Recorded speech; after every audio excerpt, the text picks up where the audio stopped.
What is High Hoops Podcast? As always, I am your host, Zach By. And as always, I appreciate you spending a sliver of your busy day with me here on the pod, reacting to a disappointing loss to the Phoenix Suns at home again for the second time in a month and for only the third time since the All-Star break. The Nuggets lose, but they lose twice now to Phoenix coming out of the break. This was a game that, we'll just say it initially, Jamal Murray did not play, dealing with left knee inflammation. That was earlier listed as an ankle. It got changed to a knee. I just figured I'd mention that because it is his surgically repaired left ACL that he had that surgery on. It is that knee. So it's just something to watch. I don't think it's anything major, or else we would not have seen him in pregame. Showing off those chocolate New Balances and going through his entire workout. So I don't think it's anything serious, but I just assumed he was playing, you guys. Like, he didn't play against Portland on Friday night, didn't play against Memphis. He's had a week off, and to not play Phoenix, that is kind of weird. Now, if it was Minnesota, would he have played? I don't know. I don't know the answer to that question. But there's certainly a different team without Jamal. But that being said, Jamal being the Nuggets' second best player, we saw Phoenix come into Denver here within the last month without Devin Booker and win outright as well, and really control most of that game earlier in the season, just a couple of weeks ago. So I will tell you, and we'll talk about some of the stuff within the game here, but the Phoenix Suns are firmly on my radar. They really are, as a legitimate threat to Denver. Now, do I think they could beat Denver 4 times in a 2-week period? Ultimately, no. I don't believe that. In my heart of hearts, I think the Denver Nuggets are going to go win a championship, and Phoenix is not going to beat them 4 times in a 14-day period. But do I think they could beat them 3 times? I think they could. I mean, this has potential to be, if these two teams met up in the playoffs, and we'll see how it all shakes out here over the last 9 games of the season and with the play and stuff. How does Phoenix finish? Every game they're playing for the remainder of the way, they're playing a winning team, a playoff team. So don't know how it's going to shake out. But when they are right, that is a lot of firepower. That is a lot of firepower. And what's concerning is I'm referencing the firepower, and Devin Booker and Bradley Beal went 8 of 28 on Wednesday night. They went 8 of 28. They struggled, and they still came into Denver and won. So on a night where they didn't have Jusuf Nurkic, who plays Jokic as good as anyone plays him in the NBA. So it's like, am I just as bullish on Denver to win it all as I was when I woke up yesterday morning? Yeah, for sure, I am. But I'm putting another layer of respect on Phoenix, all right? And why I remain so bullish, despite adding up some of the factors that I just did, is that I did not believe the Nuggets had the requisite competitive spirit to beat Phoenix, even at home, even without Nurkic. They were not ready for 12 rounds of fist fight. Now they'd pop up for a round or two, and then they'd kind of go back to the corner and be missing their competitive fire, that fire in your belly when they came out of the corner for the next round. It was just an inconsistent, disjointed effort, a game from an effort standpoint.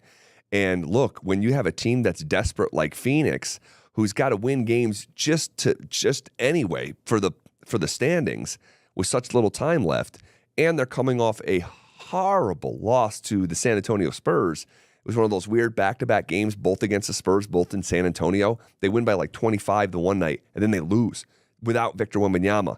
And they have this long film session and come to Jesus stuff, and they come out, and you knew you were getting their best shot. And anything less than your best from a hard work ethic standpoint and competitive spirit standpoint, you were going to be up against it, and that's exactly what happened. So, and then you add in the factors of, Denver going 10 of 40 from 3. That is putrid. It really is. And you look at just up and down the Nuggets lineup, It's 1 for 3 from Aaron Gordon, 2 for 7 from Michael Porter Jr., 1 for 5 for Jokic, 1 for 7 from Reggie Jackson. Whew. KCP, 3 for 6, but I think all 3 of those came in the first quarter. I mean, the first couple minutes for KCP, he was brilliant. I mean, in his bag stuff, like step back, sidestep threes, where they were taking away the action that he was looking for. He's like, okay, I got this. But not enough there moving forward. And then, the bench was horrible. I mean, 15 points total from the Denver Nuggets bench scoring-wise, and more than half of those was from Colin Gillespie, who ultimately, went in a shell in the second half. He made some shots early, but had some ugly moments. Smoked a layup, just blew it on the breakaway, the air ball, the 3 that was a big possession within the game. So it was just not good. It was just not good across the board. I can't point to any Denver Nugget and say, yeah, that guy played well. Yeah, tough night, but that guy played really well. And I'll start with the head of the snake, because it's the guy that gets the most credit, and he deserves the most credit, and that's Nikola Jokic, who I'm going on and on about on Tuesday. And here we are on Thursday, and I look at the performance. I'm like, I wish he had been more demonstrative and aggressive. No Jokic, it's no Nurkic. It's who the hell was guarding him? Drew Ebanks. It's like, you could murder this dude, murder him, and he just chose not to. And yeah, they were Phoenix, and I got to give them credit. They did a great job of shrinking the floor and sending doubles at Jokic, but the doubles that he was getting, those are double cheeseburgers if he wants to eat, and we've seen that. And he just lacked that other gear of, I'm not letting us lose tonight. And maybe that was calculated. Maybe it's like, hey, you guys have to do this with me. And if you watch the game, I'm sure you remember the possession. It's Colin Gillespie out in the wing. He passes it in the Yoke. Yoke snaps it back out to Colin. Colin gives it right back to Yoke. And Yoke's like, dude, shoot it. And throws it back out there. And it's like, it was that possession was a microcosm, because Colin's like, go ahead, MVP, like, please. And Jokic was just, he was a reluctant scorer. That's what it felt like. And yeah, maybe he was taking what the a defense gave him, but I think he could have found a more aggressive gear, and how that would have changed things and had a ripple effect on the game. I think it would have been real and legitimate. So that didn't go great. But I go back to Phoenix, man. They did a really good job defensively. They did, and rotating out of the double team when Jokic would get it out, and they did a great job. Give them credit. Give them credit. They played fantastic. They played desperate. And I have been saying the same phrase on the air here in Denver for 7 years, and long before that, back in upstate New York.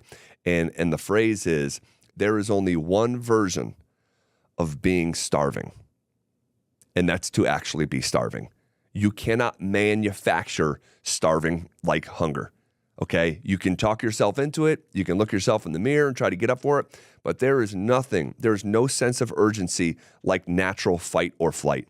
And that's what Phoenix had last night. And it was just lacking with the Denver Nuggets. I don't know how else to look at it, truthfully. Some other stuff here from the game. Rebounding was a problem. Scoring was a problem. Rebounding was a problem. The rotations were a problem. The bench was a problem. When you don't score 100 points at home against a team like Phoenix, like, what do you think of when you think of Phoenix? How long of a list do you get before you get to lock down defensively? I mean, that's just not who they are. And to score 97 points, that was ugly. But being out-rebounded by 13 against Phoenix, you're just not going to get out-rebounded by double figures and think you're going to win. It's not how it goes. It's happened 5 times this year where they've been out-rebounded by 10 boards or more, and they're 1-4 in those 5 games. They couldn't shoot it from 3, 10 of 40. They almost played into Phoenix's hand a little bit too much. The Nuggets average 31 threes a game, and they get up to 40. And again, I think a part of that was the way Phoenix packed it in. and you think of how the Nuggets want to play, guys, slashing and cutting and Jokic finding people. Well, when you don't have like a natural creator like Jamal out there, and Jokic is the creator, and they're packing it in, it's like you've got to take some of those open threes. That's the thing here I want to say. A lot of those threes were great looks that if you just isolate them like on an iPad and you hand them to someone that didn't watch the game and say, is that a good shot? And they'd say, absolutely. So it's not like they were taking bad threes. They got great looks. They just didn't hit them. And, eventually that snowballs on itself. And then what happens is you're missing the organic nature of how Denver plays because they become stagnant. It becomes Jokic with the ball and a bunch of people standing around. Does that make sense, adding it all up like that? And it's now, and typically if Jamal's out there, it's like you have another guy that can go downhill, can create off the dribble and make his way to the rim. If that's not happening from a secondary source other than Jokic, and obviously they're doing it differently, but I'm talking about just in terms of being a creator, that's what it looks like. A stagnant, one-dimensional offense. So let's keep our eye on that dynamic here, like just structurally, not just from Phoenix, from teams moving forward, and maybe we'll see it in the playoffs as well. And it's going to be incumbent upon Denver if that's going to be stylistically how teams are going to try to play them. And obviously it's going to change with Jamal's back, but guys are going to have to make shots, period. All right. But Kevin Durant was great. I mean, there was moments where it's like, is that 27-year-old Kevin Durant or 37-year-old Kevin Durant? Some tough shots, 30 points, 13 rebounds, 5 blocks. First time he's got the 5 blocks since 2019. No one has had a stat line like that for Phoenix, 30 points, 13 rebounds, and 5 blocks since 1993. 1993. Bill Clinton just took office. I mean, goodness gracious. I mean, that's a long time ago. Durant was great though. And the last time a Nuggets opponent, and I should be given credit for this, but my producer sent it in an email just for our radio show, and I'm sure he found it somewhere on social media, so I apologize. But the last time, because I do want to give credit if someone did the work and found this, but the last time a Nuggets opponent had those numbers in a regulation game, the 30 points, 13 rebounds, and 5 blocks, was Tim Duncan back in 2012, over a decade ago.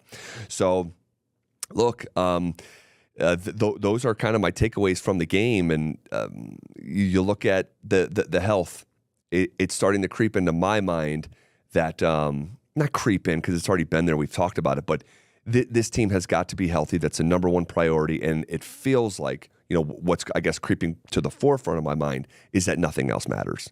Nothing else matters. Comparatively speaking to the health of the team. And when you look at, I believe Matt Moore had this, the Nuggets are 6-9 when any of the starters are missing and they play a team over 500. There's just not a lot of margin for error. The Nuggets are different this way. They don't have great depth. Their bench is helter-skelter, and they have perfect puzzle pieces with the starting lineup. And if you remove one of them, the picture that those pieces create, it's harder to see. And it's just, last night was just proof positive of that. Wednesday night was just proof positive of that. So we'll see what happens on Friday. Now, this is what we're getting ready to get out of here. But Friday evening is going to be a massive, massive game, okay, against the Minnesota Timberwolves. When you look at the standings, there's a lot on the line here. There's no game moving forward that will be more impactful than this one to the number 1 seed. All right. Timberwolves are 50-22. The Nuggets are 51-22. The Timberwolves are 24-13 away from Minneapolis. They're really good on the road. They're just really good.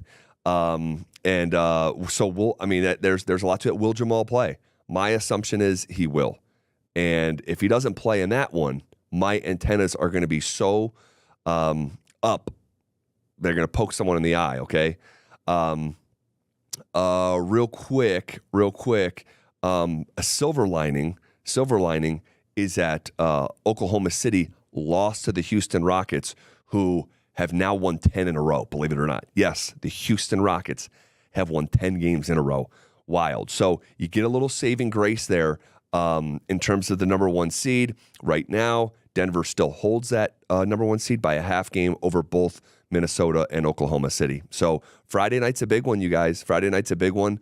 And I can't wait to watch it. All right. I hope you get a chance to do that because it's arguably the biggest regular season game so far of the season. So enjoy it, guys. Have a great weekend. Thanks for a couple minutes and sharing your day with me. And whatever happens on Friday night and then over the weekend, let's just real quick before we get out of here, let's just look ahead really quick. So the Denver Nuggets will play on Friday against Minnesota, and then they'll turn around, get Saturday off, and they'll play Sunday against Cleveland. Both of those games at home, and then Tuesday against San Antonio. So, all right, guys, have a great weekend. Thanks for being with me here. Whatever happens on Friday, and then on Sunday, we'll be back here on Tuesday talking about it right here on the Mile